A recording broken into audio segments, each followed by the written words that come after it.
காலம் தாண்டிருச்சு, இனி வராது, இனி வருவதற்கு சாத்தியமே இல்லை.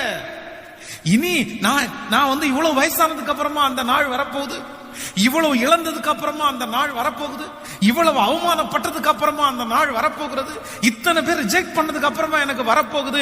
இல்லை, ஆண்டவருடைய பிள்ளைகளை நான் நம்புகிறேன். இந்த சத்தத்தை கேட்டுக்கொண்டிருக்கிற யாரோ ஒருத்தரிடத்துல கர்த்தர் பேசுகிறார்.